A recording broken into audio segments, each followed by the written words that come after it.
कौन ब्रह्मा का पिता है, कौन विष्णु की मां, शंकर का दादा कौन है, हमको दे बता। ये जानने के लिए कृपया सुनिए। जगत गुरु तत्वदर्शी संत रामपाल जी महाराज के अमृत वचन सर्व पवित्र धर्मों के पवित्र शास्त्रों के आधार पर।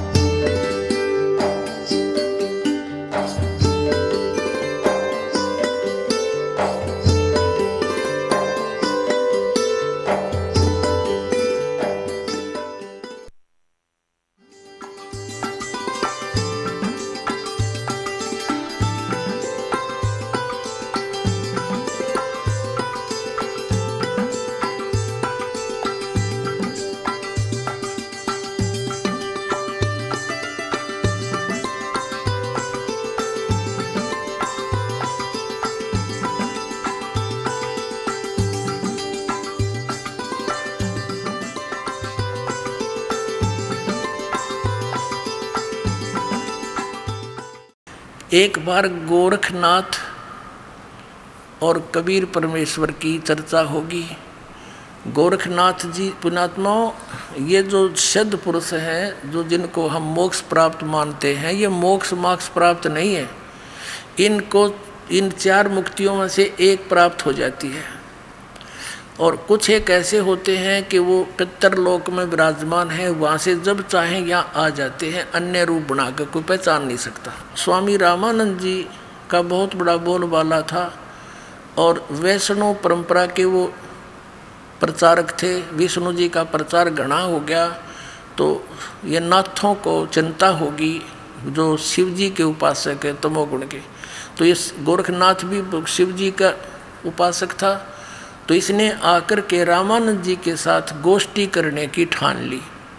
अब उनको ये नहीं मालूम था ये गोरखनाथ जी है, एक सिद्ध हैं, बहुत बड़े आए हैं, रामानंद जी से चर्चा करेंगे। रामानंद जी घबरा गए कि इन सिद्धों के पास जंतर मंत्र सिद्धियाँ होती हैं और ये सिद्धि दिखा देगा, सब मुझे फेल कर देगा, लोग ताड़ी बजा देंगे, अरे बात गई काम थे। तो चिंतित हो गए। परमात्मा कबीर जी अब बताएंगे कल के आगे वाले सत्संग में, कल परसों में।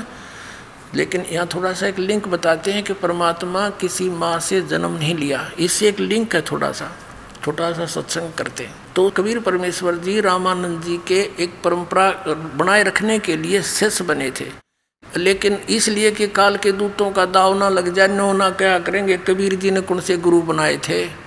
इसलिए रामानंद जी से कहा था तुम मेरे गुरु बने रहना, या मर्यादा बनी रहेगी। जब चिंतित देखा रामानंद जी को, परमात्मा ने कहा कि महाराज जी क्या बात होगी कि ऐसी समस्या आ गई। परमात्मा बोले चलो देखते हैं, जो होगा देखी जाएगी, अब जाना पड़ेगा। तो रामानंद जी को जब ये हौसला मिला, वो जान गए कि कुछ ना हो। जब इस परमात्मा ने ये कह दिया तो वहाँ जाकर देखा गोरखनाथ जी का आसन अलग, रामानंद जी का अलग। कबीर जी रामानंद जी के चरणों में एक सुयोग्य शिष्य के समान नीचे धूल में बैठ गए जमीन पर, छोटी सी उम्र के बालक 5, 7, 10 वर्ष के। अब गोरखनाथ जी ने कहा कि रामानंद चर्चा कर मेरे साथ। छोटे से बालक वैष्णु साधुओं जैसा रूप बना रहे थे, सारे उसी तरह तलक बलक ला के कंठी कुंठी पहन के। कबीर साहब खड़े हुए 10 वर्ष के बालक और कहा कि गोरखनाथ पहले मेरे से चर्चा कर, मेरे गुरुजी को पीछे बात करना, बोल तेरा क्या प्रश्न है। गोरखनाथ जी ने कहा कि अरे कबीर तू कल का बालक और गोष्ठी गोरखनाथ से करेगा, तेरी क्या उम्र है। तब परमात्मा कहने लगे नाथ जी अगर मेरी उम्र सुनना चाहता सुन ले, सुनाता हूँ। परमात्मा ने कहा कि अरबों तो तेरे ब्रह्मा मर गए, 49 करोड़ कन्हैया और 7 करोड़ तेरे शंभू मर गए, मेरी एक नहीं पलैया। अब वो ऐसी बड़ी बात कही कि मेरी उम्र क्या है बताऊं तुझे। तो क्या बताते हैं, अब जो दास कंसेप्ट क्लियर करना चाहता है, कबीर इज गॉड। और पुण्यात्मा वेदों ने प्रमाण कर दिया, क्योंकि हम वेदों को एथेंटिक मानते हैं और उधर से आंखों देखा उन गवाहों ने, गरीबदास साहिब जी ने प्रमाणित कर दिया अब क्या बताते हैं, कब के बहे बैरागी कबीर जी, कद के बहे बैरागी। अब गोरखनाथ जी ने पूछा कि आप कद तक सन्यासी हो गए, आप छोटे से बालक। तो क्या बोले भगवान, नाथ जी जब से बहे बैरागी, मेरी आद अंत सुध लागी। धू कार आद का मेला, नहीं गुरु कोई ना था चेला। जब का तो हम योग उपासा, तब का फिरूं अकेला। धरती नहीं जद की टोपी दीनी, ब्रह्मा नहीं जद का टीका। शिव शंकर से योगी ना थे, जद का जोड़ी सिक्का। अब पूरी वेशभूषा जो वैष्णव साधु बनाया करते थे, वो सारे साजबाज करके ले जा रहे थे, फावड़ी फूड़ी सब कुछ, टिक्का टक्का बिंदी तिलक बना के। परमात्मा कहते हैं ये मेरी बिंदी टिक्का ये सारा सामान था, तेरा कुछ भी ना था, पृथ्वी सृष्टि सारा कुछ भी नहीं था, जब का हूँ मैं, और सब मैंने ही रचा है। अब कहने का भाव ये है कि गोरखनाथ ने सोचा यो बालक तक घनी बात बनावे है। कहने लगा कबीर जी बात सुन, गोष्ठी मेरे साथ करनी है, कहाँ और तेरे साथ करने आया हूँ मैं। गोरखनाथ जी ने एक त्रिशूल गाड़ रखा था अपने आसन के साथ में, 6 फुट ऊंचा, ऊपर ने 3 उसके वो थे सिरे। तो गोरखनाथ जी आसन से उठे और त्रिशूल पर जाकर ऊपर विराजमान हो गए सिद्धि तक, और कहने लगे ये देखो ऐसे। गोरखनाथ जी कहने लगे कबीर जी मेरे से गोष्ठी करनी है तो आ मेरे बराबर में। जब नाथ जी त्रिशूल पर विराजमान हुए तो दर्शकों ने ताड़ी पीट दी, वाह वाह वाह, इसे फैसले होया करते। तो परमात्मा ने सोचा ज्ञान तो ना ये दर्शक माननी है ना यू नाथ जी माननिया, तो इनको तो उसी तरीके से इनका का खिलानी पड़ेगी। अब परमात्मा क्या था, जैसे कपड़ा बुनने में सहयोग दिया करते अपने मुंह बोले माता पिता की, तो एक धागे की कुकड़ी बोले हमारे यहाँ जब चरखे के ऊपर काटा करते थे, वह धागे की रील कच्चे सूत की वह जेब में डाल रहे थे। वो तो अंतर्यामी थे, गुरु के बकवाद करेगा कितनी कर सकता है। तो वह कुकड़ी निकाल ली धागे की, वह कच्चे धागे की रील इतनी मोटी होया करती, उसमें मनमाना 150 फुट लंबा धागा होता था। उस कुकड़ी का यानी उस रील का धागे का एंड पकड़ लिया और उस बाकी को ऐसे घुमा दिया, वो अनबंडल होती चली गई, उधड़ गई, पूरी खुल गई और सीधी स्ट्रेट वो धागा खड़ा हो गया। परमात्मा वहाँ से उठे और 150 फुट ऊपर जा करके धागे के एंड पर विराजमान हो गए कबीर जी। अब ये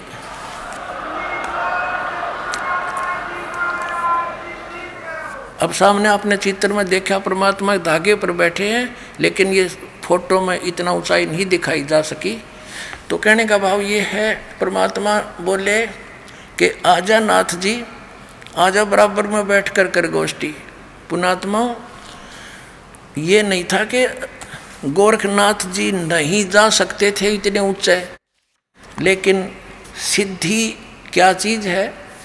जैसे ये घड़ी है और ये सिद्ध कर दी मैकेनिकों ने, वैज्ञानिकों ने, कारीगरों ने, और ये चल रही है, और इसके सामने चुंबक आ जा या सारी जाम हो जाएगी, इसकी सारी सिद्धि फेल हो जाएगी। तो वो तो चुंबक थे परमात्मा, और ये सिद्धि थी कर्तव्य इनके पास, वो सर्व सिद्धि युक्त परमात्मा समर्थ, उसके सामने उस नाथ जी की सिद्धि जाम होगी। फिर ऊपर ने उठना चाहा, जमीन पाकर न्यो पड़ा गदर देशी नो देखे लोग, फिर हंसे, खूब ताली पीटी, नाथ जी तक गया चत।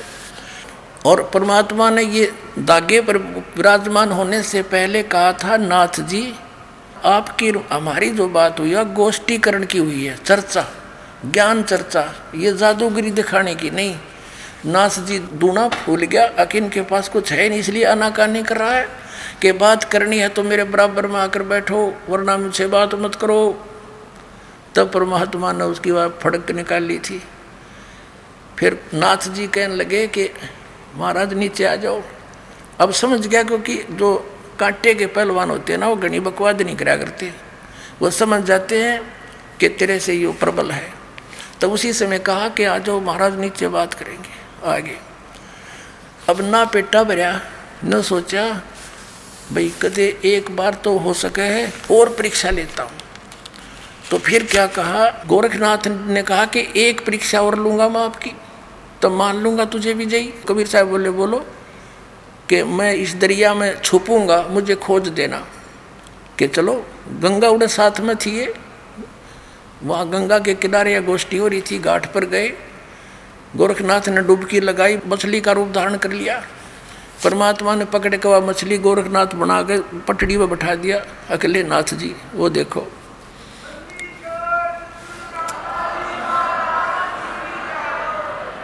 अब नाथ जी बिग्गी बिल्ली होकर बैठ गया। तब गोरखनाथ ने पूछा, हे परमात्मा आप कौन हो, कहाँ से आए हो?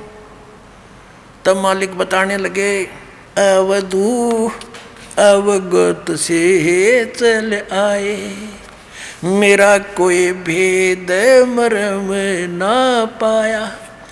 अविगत से, जो जिस स्थान से कोई परिचित नहीं, सतलोक से चल कर आया हूँ, प्रोक्त स्थान से, उस धूलोक से चल कर आया हूँ मैं।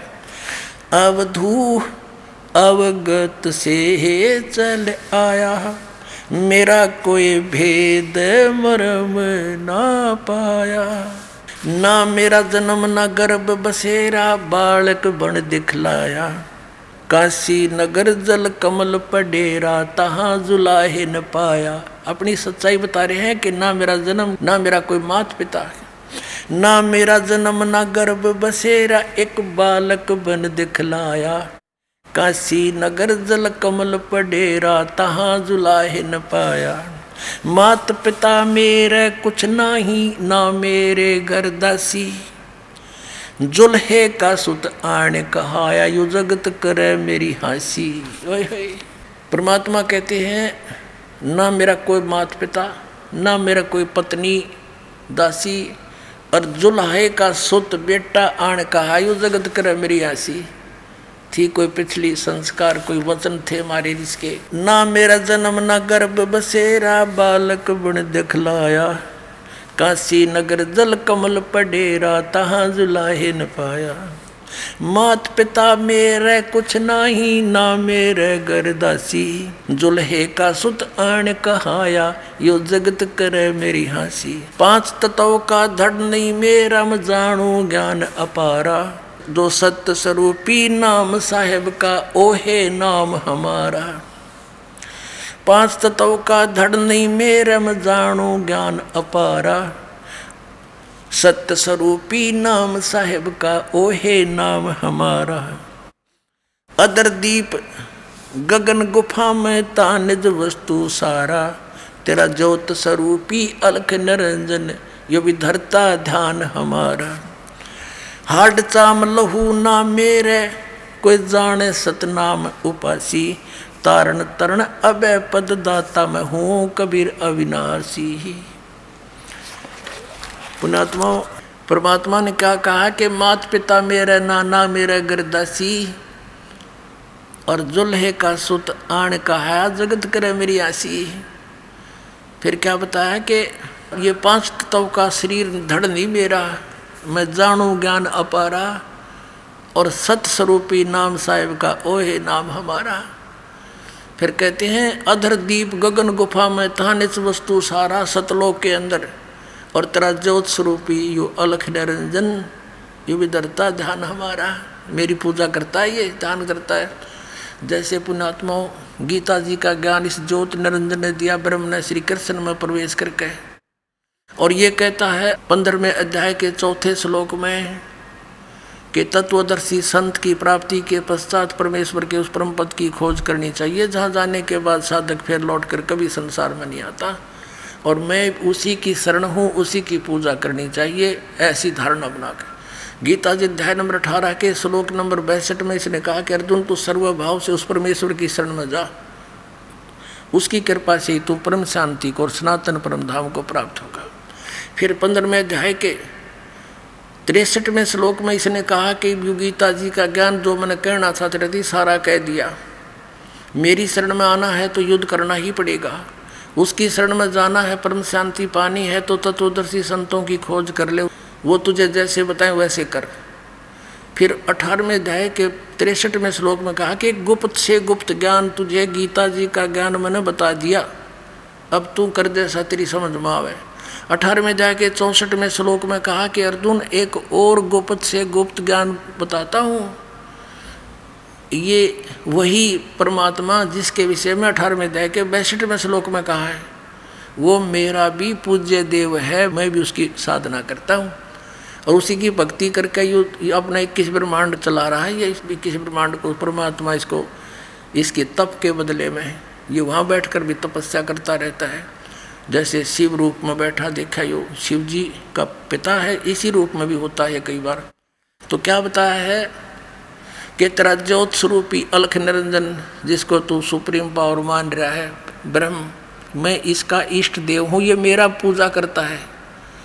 तो पुण्यात्माओं, अब इन प्रमाणों से स्पष्ट हुआ कि कबीर इज गॉड, अनंत कोट ब्रह्मांड का एक रति नहीं भारे, सतगुरु पुरुष कबीर हैं ये कुल के सिरजनहारे। बोलो सतगुरुदेव।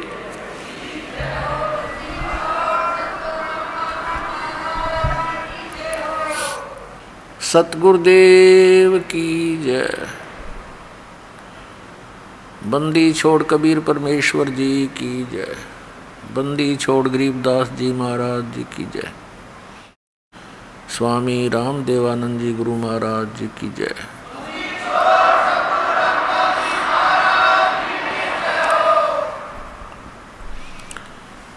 गरीब नमो नमो सतपुरुष को नमस्कार, गुरु की नहीं सुर नर मुनि जन साधुओं संतों सर्वसदी नहीं। सतगुरु साहेब संत सब दंडोतम प्रणाम, आगे पीछे मध्य हुए तिनको जा कुर्बान। निराकार निर्विषम काल जाल भयभंजनम, निर्लेपम निज निर्गुणम अकल अनुपवेशोन्दुनम। सोहम सुरति समाप्तम सकल समाना निर्तलय, उज्ज्वल हिरंबर हरदम अम्बे परवा अथा है वार पार नहीं मध्यतम। गरीब जो सुमर सिद्ध होई, गणनायक गलताना करो अनुग्रह सोई, पारस पद परवाना। आदि गणेश मनाऊं गणनायक देवन देवा, चरण कमल लो लाऊं आद्यंत करूं सेवा। परम शक्ति संगीतम रिधि सिद्धि दाता सोई, अवगत गुण अतीतम सत्य पुरुष निर्मोही। जगदम्बा जगदीशम मंगल रूप मुरारी, तन मन अर्पों शीसम भक्ति मुक्ति भंडारी। सुर नर मुनि जन ध्यावे ब्रह्मा विष्णु महेशा, शेष शेष मुख गावे पूज्य आदि गणेशा। इंद्र कुबेर सरीखा वरुण धर्म राय ध्यावे, समर्थ जीवन जी का मन इच्छा फल पावे। 33 कोटि अधारा ध्यावे शेष 88, उतरे बहुजल पारा कट है यम की फांसी। 33 कोटि अदारा जावे शेष 88, उतरे बहुजल पारा कट है यम की फांसी।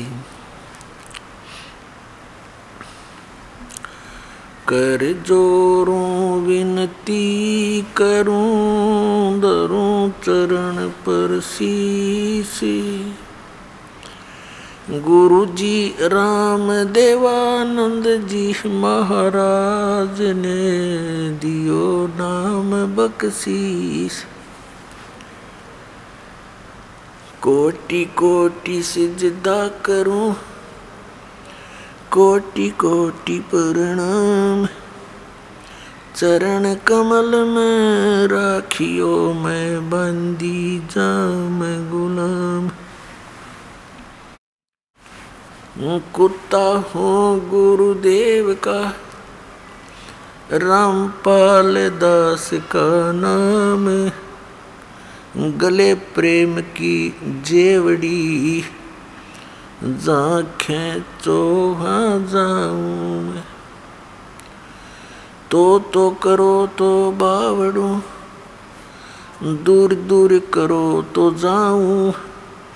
ज्यों राखो त्यों ही रहूं जो देवो सो खाऊं। जय इब के सतगुरु मिले सब दुख आँखों रोए।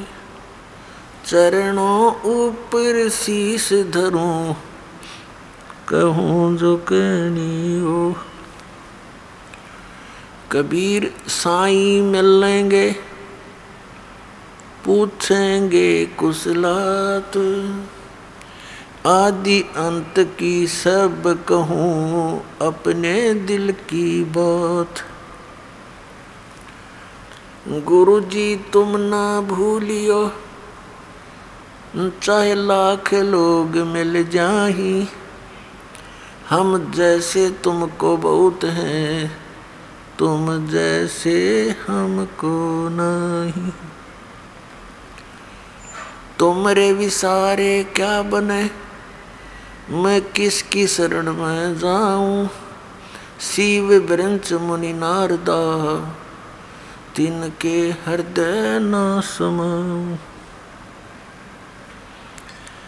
अब गुण किए तो बहुत किए करत न मनी हार।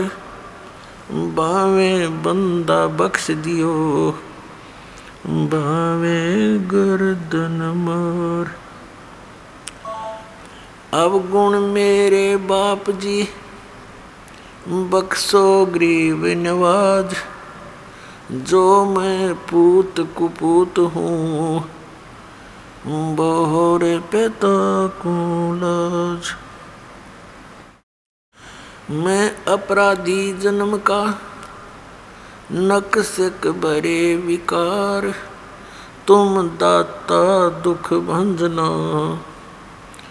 मेरी करो संवार। सूरत करो मम साईया हम हैं भवजल माही। आप ही बह जाएंगे जो तुम न पकड़ोगे बाँ।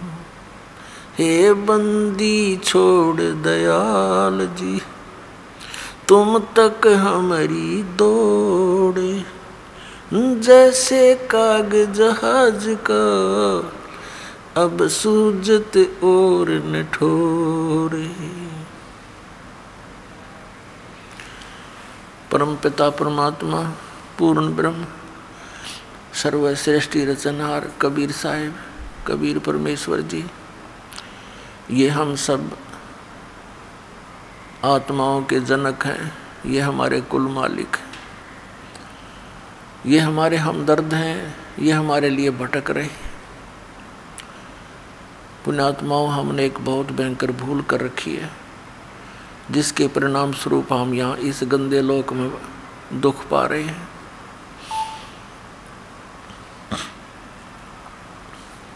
प्रत्येक प्राणी सुख की खोज में धन की खोज में यहाँ घूम रहा है। किसी ने कोई साधन अपनाया है।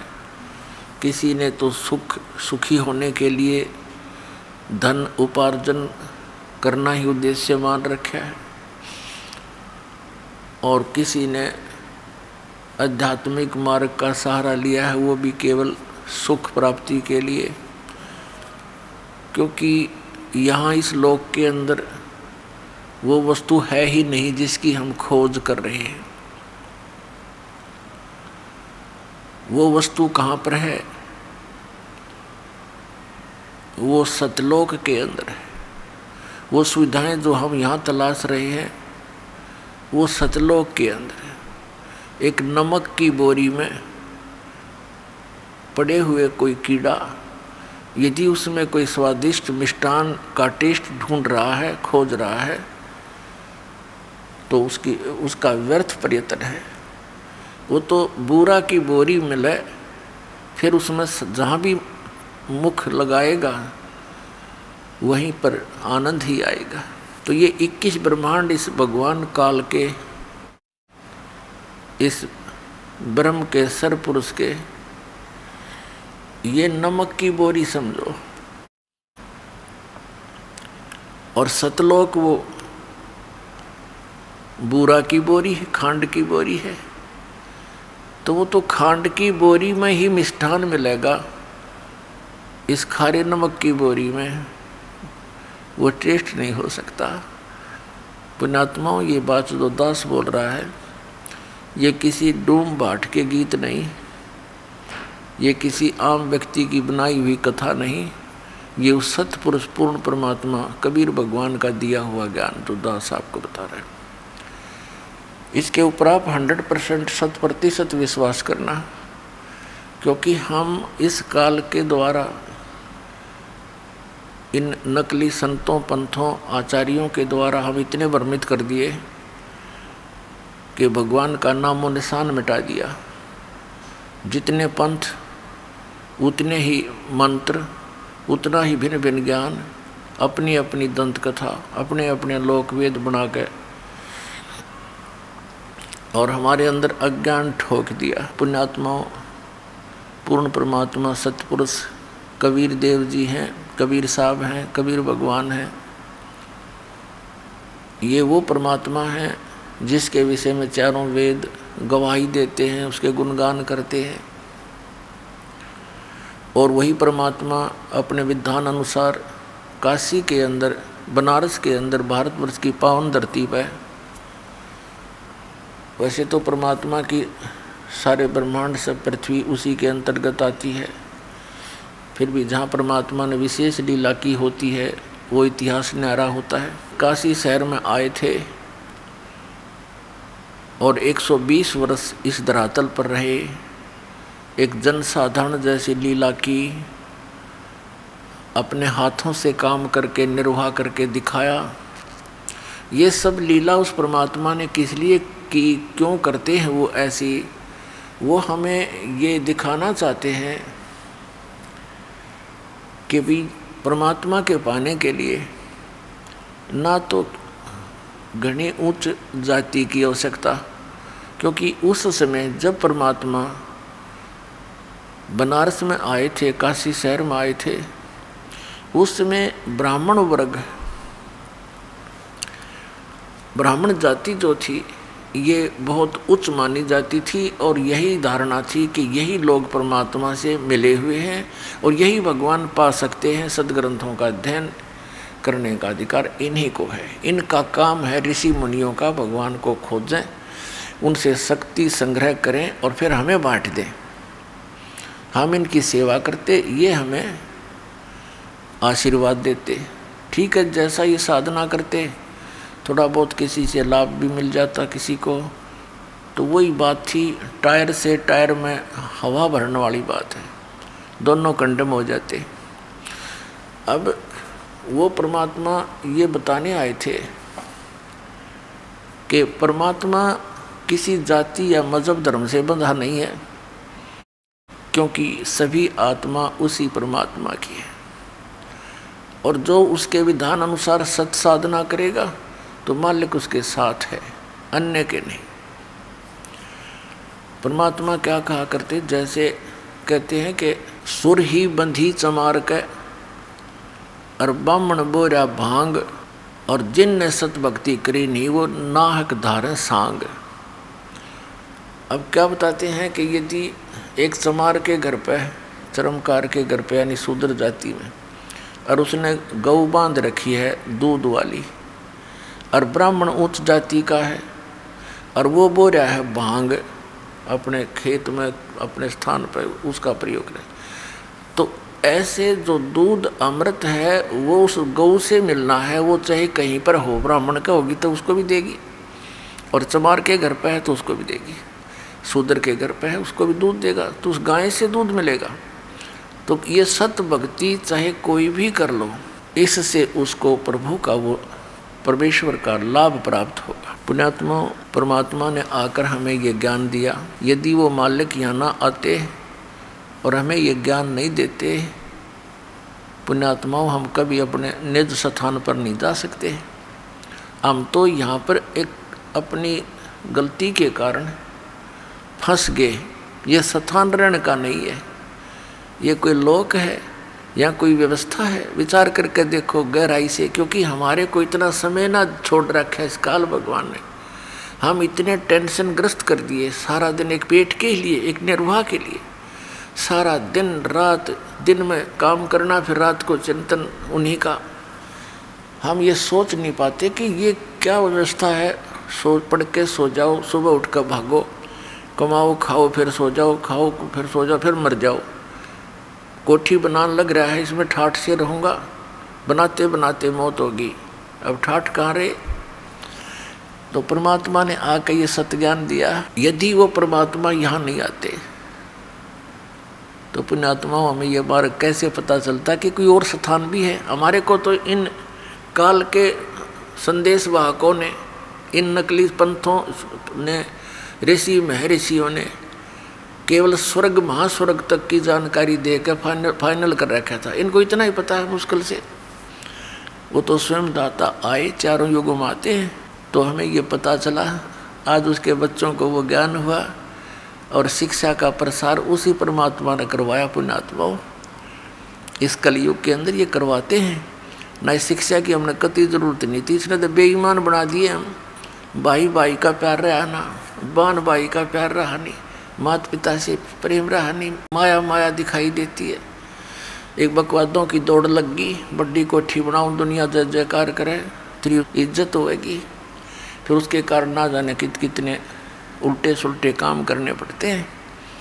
तो परमात्मा कहते हैं, आगे गए ना बावड़े रहते भी सब जा, बिन साहेब की बंदगी कहीं ठोर ठिकाना ना। के पहले चले गए, उन्होंने तो कुछ आकर संदेश दिया नहीं हमारे को, और जो शेष बचे हैं वो भी धीरे धीरे सब मृत्यु को प्राप्त हो रहे हैं। और कहते हैं बिन साहिब की बंदगी कहीं ठोर ठिकाना ना। साहिब माने भगवान परमात्मा। अब जैसे आज आपके पूर्व जन्म के संस्कारों के आधार से खूब सुविधा है, अच्छी पोस्ट प्राप्त है, धन भी खूब है, संतान भी अच्छी है, उनकी आगे संतान की व्यवस्था, विवाह शादी भी अच्छे घरों में होगी है, जैसा तुम अच्छा मानते हो इस माया के पुजारियों को। लेकिन संत मता इसके विपरीत है। परमात्मा कहते हैं, कबीर सब जग निर्धना और धनवंता नहीं कोई, धनवंता सो जानियो जिस पर राम नाम धन होई। तो क्या बताया भगवान ने। तो आप ये सोच रहे हो कि मेरी तो बस मौज हो रही है, आनंद है, बड़ा सुख है। ये सुख है कितने समय का, और आपका ही पुण्य है।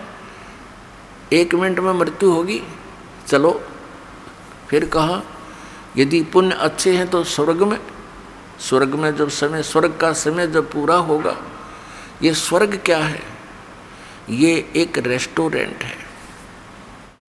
स्वर्ग एक रेस्टोरेंट समझो, ये प्रत्येक शहर में होते हैं सुप्रसिद्ध रेस्टोरेंट। एक कॉमन रेस्टोरेंट है, स्वर्ग है, जिसका राजा इंद्र होता है, और एक प्रत्येक इन देवताओं के लोक में भी स्वर्ग है। जैसे विष्णु जी के लोक में अलग से एक स्वर्ग यानी रेस्टोरेंट है, ब्रह्मा जी के लोक में एक अलग से रेस्टोरेंट यानी स्वर्ग है।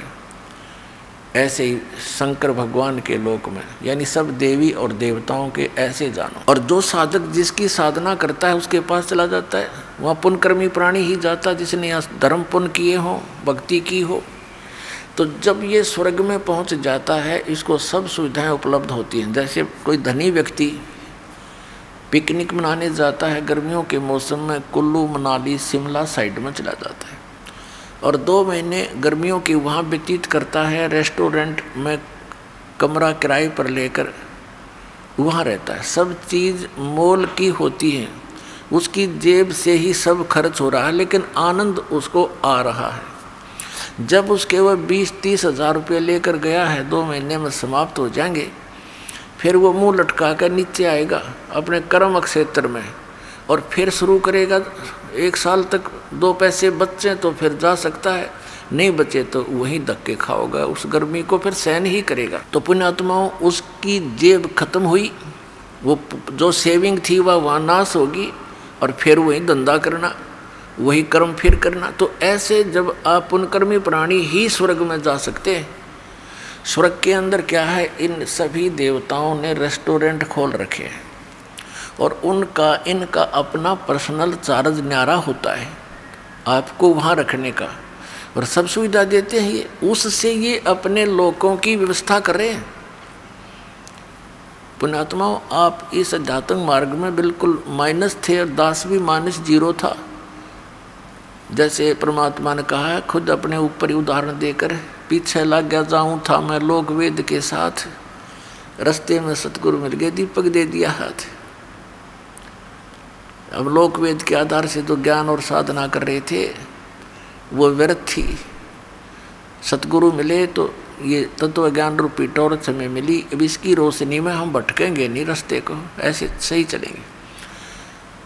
तो हम जिन स्वर्ग को उत्तम मानते थे, कोई हमारा सदस्य घर का मृत्यु को प्राप्त हो जाता था, हमने क्या करते, स्वर्गवासी हो गया। उधर तो हम कहते स्वर्ग चला गया, उधर से हमारे गुरुजी आते ब्राह्मण, और कुछ दिन के बाद कहते तेरा पिता दिखाई दिया था, उसको स्वर्ग के अंदर ना वस्त्र प्राप्त नहीं हो रहे, 500 कपड़े पहुंचाने पड़ेंगे।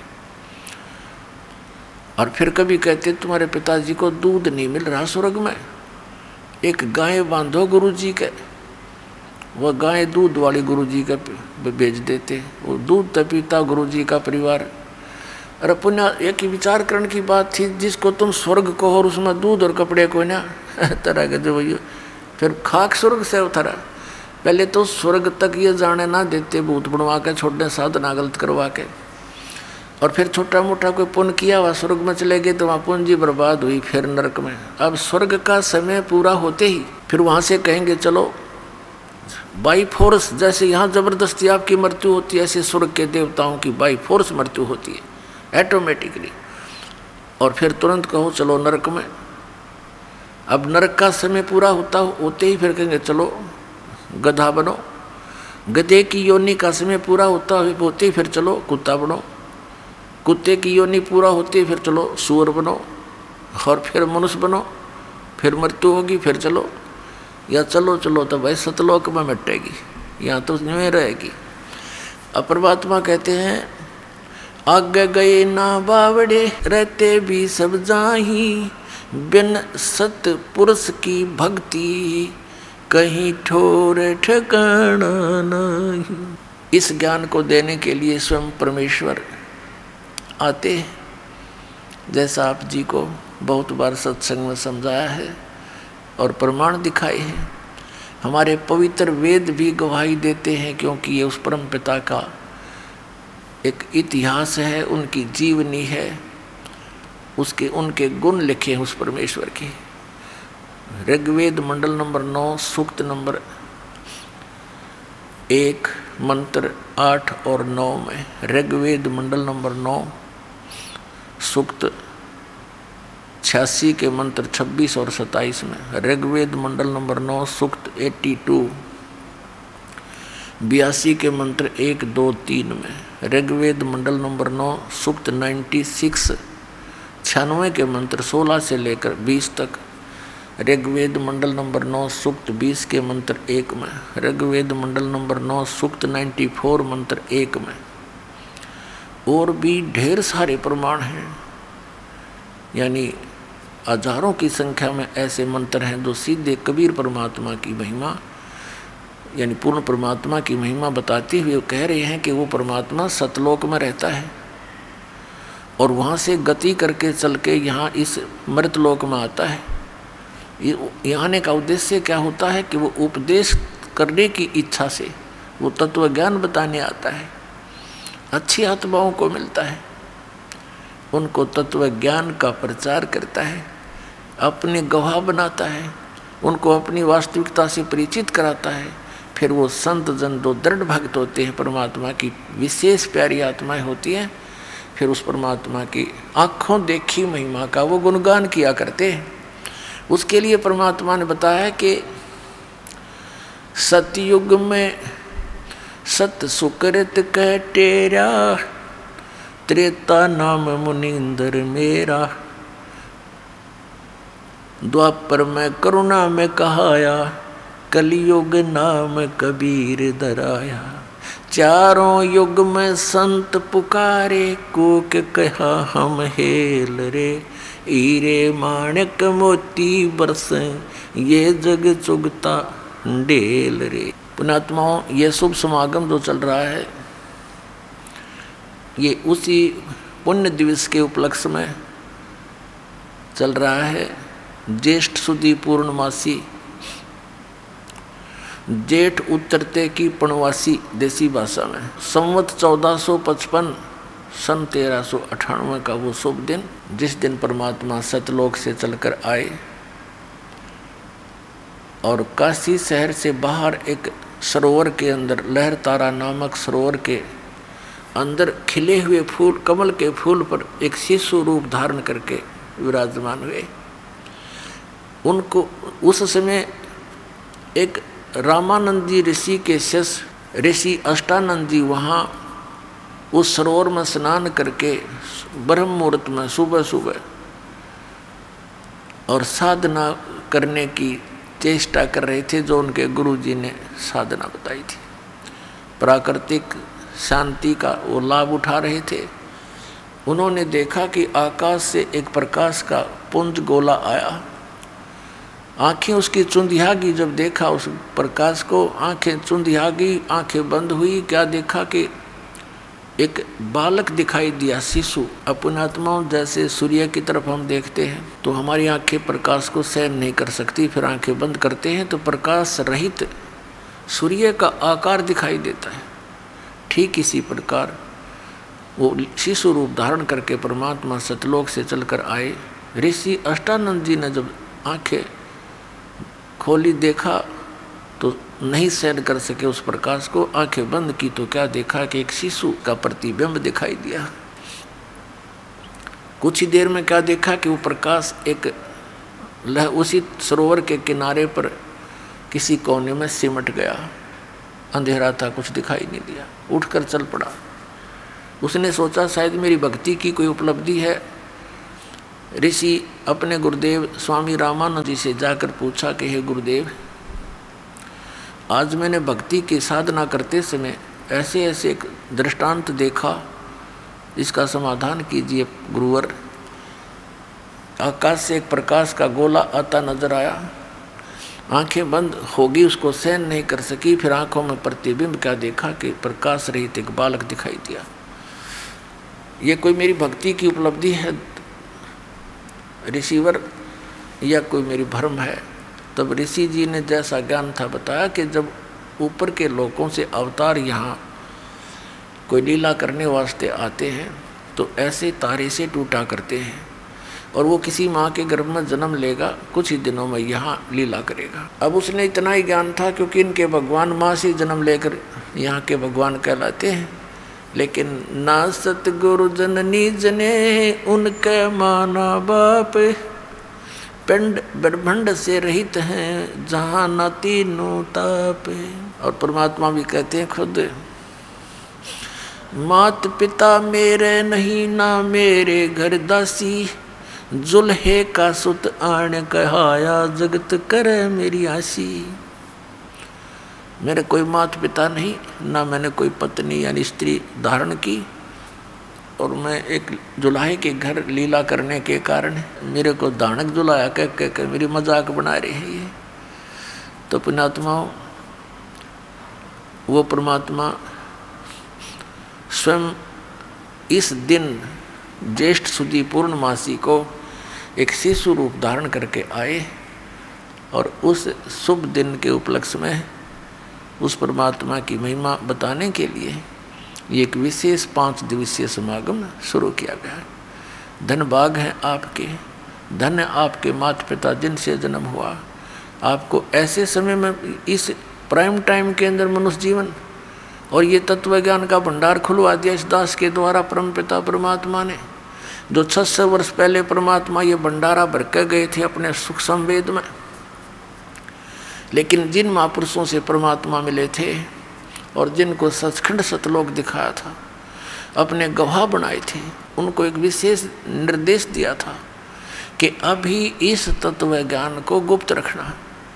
तुम लिख दो अपनी वाणियों में, अवश्य एफिडेविट लिख दो, लेकिन पद्य भाग में। और फिर कभी जब समय आएगा, कलयुग का जो काल के साथ वायदा हुआ था भगवान का, उसका कंप्रोमाइज हुआ था। इस काल भगवान ने कहा था कि परमात्मा आप 3 युगों में जीव कम ले जाना, चौथा युग जब कलयुग आवे तब तो शरण जीव बहु जावे, ऐसा वचन हर मोह दीजिए तब तुम गमन संसार ही कीजिए। तो परमात्मा ने कहा था ठीक है, 3 युगों में जीव कम ले जाऊंगा, चौथा युग जब कलयुग आएगा तब तू टांग मत अड़ाना बीच में। तब इसने कहा था भगवान एक और अर्ज है दास की। काल ने कहा था परमात्मा से, कबीर जी से, परमात्मा ने कहा बोल क्या है कि भगवान जोर जबरदस्ती ना करना, आप अपना ज्ञान दे कर ले जाना, अपने बना कर ले जाना, आप जबरदस्ती ना करना। मेरे ज्ञान पर आश्रित मेरा, आपके ज्ञान को सुन के आप में भावित हो तो आपका ऐसे करना। तो परमात्मा ने को मालूम था कि मेरा बने बिना वहाँ कोई जा ही नहीं सकता, क्योंकि मुझसे तो ये बिछुड़ कर आए ही हैं। जब तक जिस आस्था से आप इस काल के साथ यहाँ आए हो, डटे नहीं डटे वहाँ पर, तो ऐसी ही श्रद्धा आपकी इस ज्ञान से और इस भक्ति के प्रेशर से आपकी इतनी आस्था बन जाएगी, इस विश्व में आपको कबीर परमेश्वर के अतिरिक्त कोई और भगवान दिखाई नहीं देगा पूरे विश्व में। ये देख लेना एक दिन आएगा। और परमात्मा है भी नहीं, हम तो अपने बाल बुद्धि के कारण जिस भी संत पंथ ने जैसा हमें ज्ञान दिया हमने मान लिया कि गुरुजी हैं, ये बड़े पहुँचे हुए हैं, ये धुर के धनी आए हुए हैं, परम धनी हैं। और उनको कख नहीं पता था, इस परम धनियों को ना सतलोक का पता, ना सचखंड का पता, ना सतनाम के बारे में जानकारी, क्योंकि परमात्मा ने कह दिया था धर्मदास मेरी लाख दुहाई, और ये मूल ज्ञान की दबार ना जाई। मूल ज्ञान बाहर जो पढ़ी बिचली पीढ़ी हंस नहीं तरही। तो परमात्मा ने ये मूल ज्ञान इसलिए छुपा रखा था कि इस काल ने, जब परमात्मा ने सारी स्वीकृति दे दी जो उसने डिमांड करी और वचनबद्ध कर लिए भगवान को, परमात्मा को पता था इसने कर लेने दे, जो कराई तो इतना ही कर सकता है। जब परमात्मा ने सब वचन दे दिए इसको, तब इसने कहा कि जाओ जोगजीत रूप में, अपने पुत्र के रूप में परमात्मा वहाँ विद्यमान थे जब काल की और परमात्मा की ये गोष्ठी हुई थी। तब इस काल ने तुरंत आंख बदल ली और कहने लगा जोगजीत बेशक आ जाना तुम कलयुग में और ले जाना जितने मर्जी हंस तुम चाहो, लेकिन कलयुग के अंदर इनको इतना कंडम कर दूंगा, अपने नकली दूत संदेश वाहक भेज के झूठे पंथ चला के तेरे नाम ते, कबीर नाम ते, सतलोक के नाम ते, सचखंड के नाम ते इतने पंथ और इतने गलत ज्ञान प्रचार करवा दूंगा। और देवी देवता मंदिर तीर्थ मूर्ति पूजा पर इतना, कर्मकांड पर इतना आरूढ़ करवा दूंगा कि जिस समय तुम आओगे या तुम्हारा कोई संदेश वाहक आएगा, दूत आपका, उससे पहले पूरे विश्व में सबको भ्रमित करवा दूंगा, तेरे नाम तो नकली पंथ बनवा दूंगा, सतलोक सचखंड की महिमा गाया करेंगे और नाम मेरे काल के दिया करेंगे, नकली नाम दिया करेंगे। और उन पंथों में जितने भी होंगे वो जीव, वह सब मेरे ही मुख में आया करेंगे।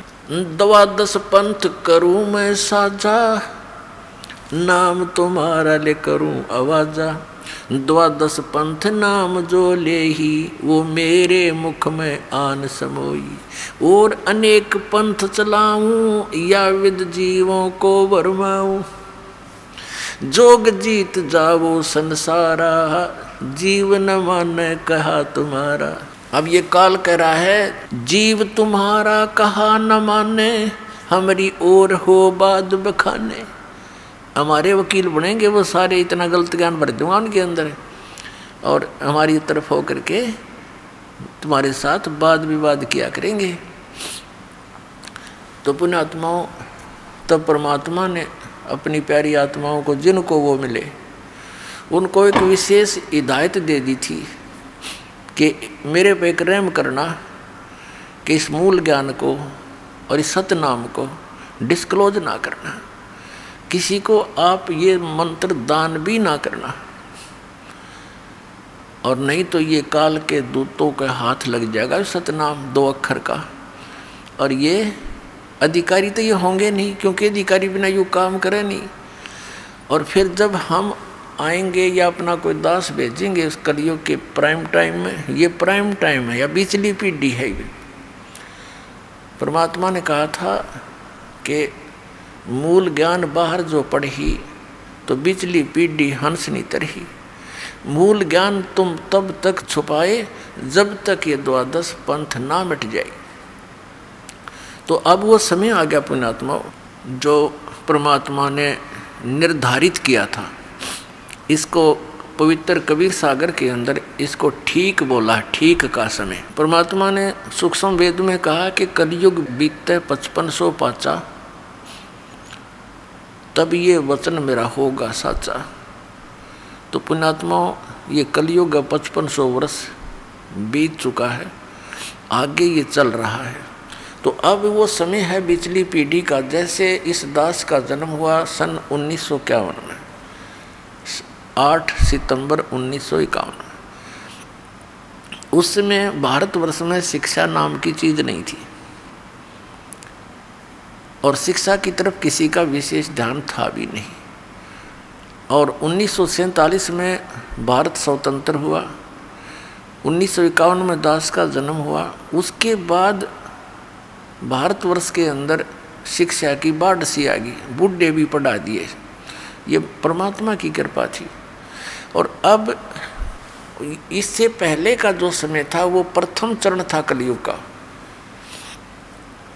और अब ये बिचली पीढ़ी चल रही है, क्योंकि प्रथम चरण में परमात्मा स्वयं आए और उस समय ये ज्ञान दिया था कि कलयुग प्रथम चरण कलयुग निर्वाणा, तब मगर मांडू मैदाना, मगर से शरीर जाऊंगा। और अब ये बिचली पीढ़ी और लास्ट की जो कलयुग का एंड होगा, लास्ट का समय होगा, अंतिम समय, उस समय सभी प्राणी नास्तिक हो जाएंगे। कोई भगवान को चाहने वाला लाखों में एक होगा, और सब कर्तगनी होंगे, शराब मांस तम्बाकू खाया करेंगे, सब दुराचारी हो जाएंगे, बहुत छोटे छोटे कद हो जाएंगे, आयु बहुत घट के 20 वर्ष की रह जाएगी, और 5 वर्ष उसमें से खंड होगी। जैसे आजकल हम 100 वर्ष मानकर चलते हैं, तो 80 और 75 90 तक कोई एक आधा ही पहुँचता है, नहीं तो 70 75 तक सभी चले जाते हैं शरीर छोड़कर। तो उसमें मैक्सिमम आयु जो कलयुग के अंत में मनुष्य की 20 वर्ष की होगी, और 15 वर्ष तक सब मर लिया करेंगे, जवान भी हो लेंगे, और वो सारे जो करना क्रिया कर लेंगे, और बिल खोद कर रहा करेंगे। इतनी जनरेशन हो जाएगी, मकान नहीं बना पाएंगे, और ज़्यादा से ज़्यादा 1.5 फुट का शरीर रह जाएगा इस प्राणी का। आप पिछले देख लो, पिछले इतिहास देख लो, अपने इस जीवन में देख लो, कितना अंतर होता जा रहा है। एवरेज हाइट कितनी घटती जा रही है मनुष्य की। तो उस समय ऐसी स्थिति आ जाएगी, कच्चा मांस खाने लग जाएंगे, इतने दुराचारी लोग हो जाएंगे, कोई इज्जत और बेइज्जती का कोई हिसाब किताब नहीं रहेगा, कोई व्यवहार ठीक नहीं रहेगा किसी व्यक्ति का। तो उस समय तो भक्ति का नाम में नहीं चल सकता। तो अब ये बिचली पीढ़ी है, ये क्रीम है, ये समय है कलयुग का क्रीम। और ये अब पुण्यात्माओं के हृदय में, सबके हृदय में भगवान की चाह है। वो दूसरी बात है कि वो जो जहाँ साधना कर रहे हैं वहाँ उनसे कोई लाभ तो मिल नहीं रहा, फिर भी उनको कहीं और भी पता चलता है कि वहाँ शायद भगवान है, तो वहाँ भी दौड़ जाते हैं। तो ये समय अभी परमात्मा ने इसलिए रखा था। अब पुण्यात्माओं, जैसे ये दास पहले भगवान विष्णु श्री कृष्ण का कट्टर पुजारी था, फिर इसके पैरेलल हनुमान जी आ जाते तो उनका कट्टर पुजारी, फिर अपना घरेलू देवता बाबा श्याम जी याद आ जाता, वो भी श्रद्धा उतनी है। शंकर भगवान की चर्चा आती, वो भी उतना ही प्यारे। ये जो साधनाएं हम कर रहे थे और हमें कोई अपने संस्कार प्रारब्धवश लाभ हो रहे थे, तो हम ये सोचा करते ये भगवान ने ठाठ कर रखे। अब इनका इतिहास देखा, इनकी जीवनी देखी कि ये तो खुद कहते हुए हम ना तो किसी ने लाभ दे सकते, ना किसी को हानि कर सकते। हानि तो यूँ नहीं कर सकते, ये देवता अच्छी आत्मा है, और लाभ देने का इनकी पावर नहीं, तो ये तो न्यूट्रल है। इनको हम सब समर्थ मान रहे थे। या गलती हमारे गुरुओं की थी, इन शंकराचार्यों और आचार्यों की थी। इन्होंने ब्रह्मा विष्णु महेश जी को सुप्रीम पावर बता रखा, और इस काल भगवान को ही ये नारायण और कहते वो परमात्मा है, परब्रह्म परमात्मा, इसको परब्रह्म परमात्मा कहा करते। और इसके अवतार ये राम और कृष्ण विष्णु को मानते हैं, और लास्ट में घुमा फिरा कर श्री राम श्री कृष्ण और शंकर भगवान को सुप्रीम पावर इन्हीं की पूजा पर दृढ़ करते थे। तो ये इनकी जो पूजाएं थी हम कर रहे थे, लेकिन इन्होंने कहीं नहीं लिखा कि हमारी पूजा करो। हनुमान जी ने कहाँ लिखा है कि मेरी भक्ति करो, हम खाम का पीछे लग रहे थे उसका। वो तो भगत आदमी था और वो खुद भक्ति करता था। कोई भक्त है आप बुद्धिमान शिष्ट, और उसकी कोई और पूजा कर माथा टेक है, उन्होंने कहा ना भाई, बुद्धिमान तो ये कहेगा ना भाई गुरु जी से नाम ले, मेरा इतना ब्योत नहीं है, मैं भी भक्ति कर रहा और तू भी कर, उन्हीं से उपदेश ले। तो ऐसे ही हनुमान जी की जो टेंडेंसी थी ऐसे ही थी। और हम क्या, हमारी तो एक वो भाव बना हुआ है इस काल प्रेरणा से, जैसे कोई हीरो है, वो अपने रोजी रोटी के लिए तो उछल कूद चटक मटक कर रहा है, और हम उसने चाहे वाह भाई मेरा तो फेवरेट है, यो फेवरेट हीरो है। टट्टू तेरा फेवरेट बता के देगा तो नहीं। तो नो इस हनुमान के पीछे लाग दिया, पहलवान था, पहाड़ उठा लिया, अच्छे गढ़ दिए हुए, लंका फूक दी, हम इस पर प्रभावित हो गए। अब कहने का भाव दास का ये नहीं है कि ये कोई बुरे व्यक्ति थे या बुरे भगत थे, नहीं, ये नेक आत्मा थी, लेकिन पूज्य नहीं थे, आदरणीय है। अब जो प्रसंग चल रहा है उसी पर आते हैं कि परमात्मा इस तत्व ज्ञान को देने के लिए स्वयं ही इस धरातल पर आते हैं और अपनी अच्छी आत्माओं को मिलते हैं, उनको तत्व ज्ञान से परिचित कराते हैं। तो यहाँ अब ये कलयुग का जो समय आ गया है, ये पीक टाइम है, ये प्राइम टाइम है, या बिचली पीटी है। और परमात्मा ने कहा था, धर्मदास मेरी लाख दुहाई, ये सार शब्द की तबार ना जाई। सार शब्द एक तो मूल ज्ञान है, ये मूल ज्ञान जो दास आपको बता रहा है ये तत्व ज्ञान है, दिया हुआ कबीर भगवान का। दास तो एक है टेप रिकॉर्डर, और उसका भेजा हुआ दास है, उसका कुत्ता है। आप उसके बच्चे हो, आप धनी हो, आप धनियों की हानि हो रही है, चोर लगे हुए हैं, क्योंकि आप सतभक्ति ना करके नकलियाँ का फंसे हुए हो। इसलिए आपको भौंक भौंक कर जगा रहा है कि संभलो, जागो, तुम्हारी चोरी हो रही है, तुम्हारा अनमोल धन नष्ट हो रहा है।